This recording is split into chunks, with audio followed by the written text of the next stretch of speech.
today was such a beautiful day. I hope that you are having a lovely time wherever you may be. But anyway, let's get straight to it. So today I want to talk about loneliness. So how many people have ever experienced loneliness in their lifetime? Loneliness is something that is very important and that we should never ever take for granted. So for me, in my experience, I experienced loneliness in my marriage, in my marriages, and when I was going through divorce and or separation. So what is loneliness? Loneliness is the type of sadness that you feel from a disconnect from people, whether it's physical or emotional. So in this video, I hope to help anyone that's going through that state of loneliness, because oh my goodness, that is one of the toughest things, is when you're going through that loneliness, because us being people, we should be able to relate to other people and connect. And when we don't have that, sometimes it can feel as if we are lonely, or we're alone in something. But specifically in my situation, in regards to my situation, I think the toughest loneliness, well, in both of my marriages, I did experience loneliness. The first one, I really couldn't, talk to anybody, or I didn't choose to talk to anyone about the situations that I was going through. And my spouse at the time wasn't open to hearing anything. And so even though there's someone always around, there could still be some loneliness. And even in my second marriage, I felt the same way. And then especially when, I went through that separation and that divorce, I really felt loneliness like I had never felt before. And so I am here to let you know that loneliness can be overcome. And also, people associate loneliness with the physical aspect of someone always being around, or someone being around, or something like that. But loneliness actually starts from within. It's an inward thing that we have to be able to see, recognize, and repair from the inside. So when I was going through my second divorce and then separation, I did reach out to some people to talk, family first, and then some friends. And then, I've said before too, in this situation, your family starts to get tired. They don't want to hear about it any longer, especially if you're not doing what it is that they think that you should be doing. Or especially if they told you not to do it in the first place. But in any situation, we have to look beyond that, because what love is never controlling. Love is understanding. Love is patient. Love accepts. So regardless if you may have done something differently, that doesn't mean that the other person is going to do what you think that they should have done. That's okay. And that's what's beautiful about life, in my opinion, is that everyone gets to live out their own life. Thank God for that. Everyone gets to live out their own life and experience it for themselves. So with that being said, there's beauty in the making. I believe that when you go through life and you go through this journey and these experiences, and you make mistakes, those are lessons to be learned that can actually make you a better you a better person that you can present to other people along your way. Now, it's a difference if you're going through these experiences and you're not learning. And sometimes people, they make mistakes and then they make the same mistake again. But some people do have to take the exam over again. They have to do retakes. They have to go back and repeat the class. It was obviously something they didn't get. But that's what's beautiful about life, is that throughout this journey, we get the opportunity to create the life we want, create beauty. That's beauty in the making. Learn from our own experiences, become who we are throughout this journey with our goods and our bads, or whatever we call them, if they're good or bads. But that's the beautiful thing about it. So, when we're going through that tough time, when we have lost someone, and you have your friends and family, not wanting to speak with you in regards to that anymore because they're tired, and then especially if you've done something that they didn't advise or suggest, then they really don't want to talk. That's a form of that's a form of disconnect too. So you start to take that inwardly and feel like you're starting to become disconnected. And then also in this time, when you're going through that sadness and you feel that you don't have anyone, and when you're lonely, that's not a happy place to be in. So most of the time, our energy is negative. Our energy is depressing. So a lot of people do not want to be around people who display negative energy or have that negative energy going on, or negative feelings, negative emotions, whatever it may be. So people start to stay away from that. People usually want to be around people that's like, hey, and so that's at least there and engaged, and not sad or depressed or anything like that. And we do understand we have those times when we may have more energy in the moments, and sometimes we may not have as much energy in the moment, but that doesn't mean it's a negative thing. That means that whatever energy you're feeling at that time, you're just feeling it. It could just be a neutral, calm energy, and nothing is wrong with energy that is neutral or a calming energy. Everything doesn't always have to be like, hey, because we do live our life and we do go throughout the day experiencing different things that may cause different types of energy to flow within us, which ends up flowing out of us. So think about that, but most of the time when you become lonely, you're displaying or giving out negative energy, and a lot of people will start to stay away from that. Like, I don't got time, I don't want to hear about that depressing story. Oh my gosh, you're so draining. You know what, I'm just gonna give her a minute. Oh, you know what, I'm just gonna give him a minute. I'll sit back and hopefully they overcome it, but I don't feel like it today. So when all of that can also add to the reasons why you feel lonely, or feel like there's a lot of loneliness in your life at that time. But I am here today to tell you that loneliness actually starts from the inside. And you can debate me with this if you want to, or have your own opinion. Everybody's entitled to it, and that's great. But loneliness actually is something that you need to work on the inside. Think about it. If you read on the studies that they do on married couples, majority of them are still lonely. And guess what? They have their spouses around with them. And you also can read about the studies where people have a good amount of friends, but yet they're still lonely. So loneliness, even though it can be physical, like I'm lonely as far as I have no one around, but the loneliness that affects your happiness and your sadness, where it makes you, or is down the path road to depression, is the one that you need to work on in the inside. You need to self-reflect, and I'm big on self-reflect, and take that mirror out, look at yourself, see what's going on. Because when you become lonely within the inside, you have basically disconnected from your own self. Think about it.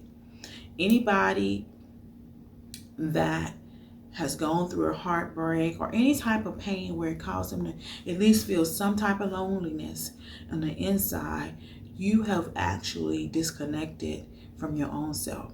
And that's dangerous, you know. A lot of people that do a lot of dangerous things, you know, and you read about suicide and all of that stuff, they were lonely. They disconnected from themselves. You always have to be in communication with who you are and communication with yourself constantly. Do not disconnect yourself from you, because you need yourself.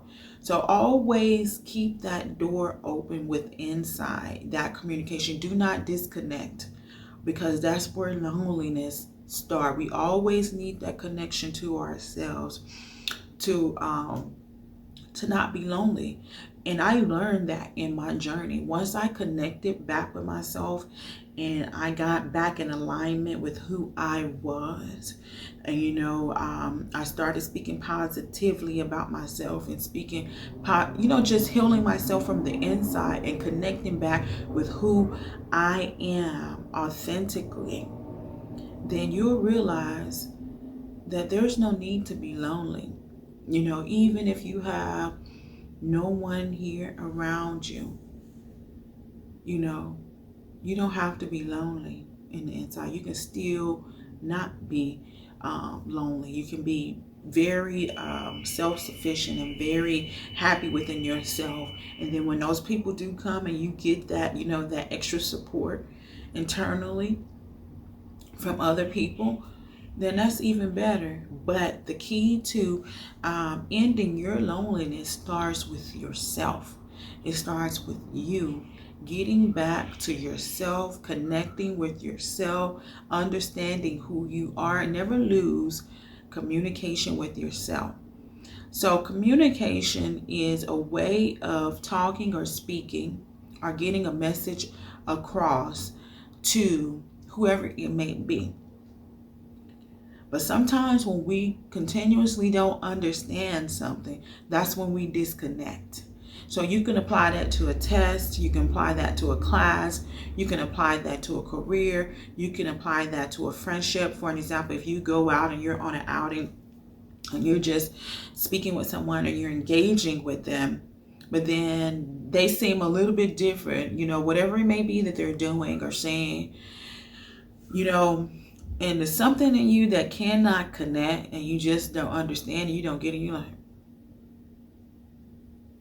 and then so naturally we start to disengage, we start to disconnect, we start to distance ourselves because we don't understand. So what I am saying to you to relate this to us, yourself, is that you can never lose that connection with yourself. You always have to understand yourself. Once you lose understanding, once you lose understanding of yourself, that's where the disconnect comes. And that's where you start to become lonely, because you have disconnected yourself because you didn't understand yourself. So take the time to get back to who you are, understand yourself, don't disconnect, because communication, and also get understanding, communicate, understand, know, do, keep it all together. And that's how you start the process of healing yourself from loneliness, because that's all loneliness is. And when I went through my journey, basically I just didn't understand. I was so disconnected from who I was at that time because I had really placed too much of something in another person where it should not have been. I was basically empty on the inside. So if you're in relationships and you're giving stuff that should not be, not saying that you shouldn't give, no, but think about it deeply. What I'm saying is where you're empty on the inside. And a lot of times we go into these relationships, we're empty. So it's not that we're giving something, we're expecting something that's unrealistic because we didn't deal with the problem before we entered it. So when we do go in relationships, we need to be whole. We need to be complete inwardly, because if we go in empty, this type of stuff will happen. You'll become lonely, because you was empty on the inside, and then you expected this person to be around or to do this and that, and then maybe you're like, oh, I won't be lonely then. But no, your key to not being lonely starts with you. So we can't give something to somebody when we're depleted. We have to be completely full and completely whole, because then we set ourselves up for failure and unrealistic expectation. Because if I come in something very empty on the inside and depleted, I have really nothing to give to that person. So whatever I think, that I'm giving this person and that this person is giving me is really an illusion. So, because how can you give something out that you don't have? And we can't expect someone else to fulfill our inner being, who we are, because we didn't need them when we were here from the beginning. So we don't need them now, but it's great to walk with people and to connect and to relate. Not saying that we don't need anybody, not saying it in a negative light, but what I'm saying is get to the core of who you are, your original organic self. Because before, I always say this, before you guys were, there was you. So you, in that sense, you don't need anybody else. You have to be whole within yourself. You have to be complete. I can't take a bag that is empty and say, oh, I'm going to give out love. I'm going to give out, comfort and, stability and happiness and all of that. How can I give it when there's nothing here? I don't have it to give. So I'm walking around empty and thinking I'm okay when I'm not. And so we get to the point where we're depending on people that are putting things in our life, and that's what we're going by, thinking that that's what we need. No. But once that person is removed from your life, and then you're back like this, and now you're broken and you feel destroyed when you were already that way to begin with. We have to heal ourselves. And a lot of times we may come like this, but by the time we leave the relationship, we're like this. And that's when we're in that dark place, depression, heartbreak, and all of that. We have to stop it. We can't allow ourselves to continue to be that way and, continue to set ourselves up for failure, because that's all we're doing when we don't walk in something complete. So if in any relationship, that could be with friends, family, whatever, but work on yourself, self-reflect, become whole in who you are so that you can walk into something properly and your bag can be full and you like, hey, you know what? I got everything I need within me. And yes, you were born with everything that you have and that you need. You have everything that you need within on the inside. And so when you do get into these interactions and relationships with people, you're just constantly giving off positivity everywhere you go. And no one can really take anything that you already have. Only you can give it out. Only you can give it out. So think about it. Self-reflect. But I am here to debunk the myth that you need people in your life as far as to not be lonely. No, loneliness starts within you, within yourself. Healing that loneliness starts within yourself. So get yourself out of that slump. Time to pep up, cheer up, whatever you gotta do. Look at yourself and say, hey, no longer will I be lonely. Start to reflect inwardly. Connect back to who you are. Connect back and understand who you are. And then loneliness will disappear. I can tell you from experience. I went through this journey. It was a tough journey. It was not easy. And even not only inwardly, sometimes you get lonely on the sexual side because we're human beings. And so that was tough too. You know, going through it and then not getting it, then you whatever, going all crazy. You have to get to the point where you are confident and you're whole within yourself. And then just go about your life. And then one of the other things that I learned is that when you do go about your life and you self-heal and you self-reflect, these positive things will come to you. These positive things will be drawn to you. And then you won't even think about that you are lonely or that no one's around or that you didn't get this or that at a certain time. So don't lose connection with yourself. Understand who you are to avoid loneliness. Anyway, I release videos on a weekly basis, at least a video on a weekly basis. If you like videos like this, please subscribe. Don't forget to ring that bell so you can be notified when the videos do come in. Thumbs up, like, comment, and guess what? Aha!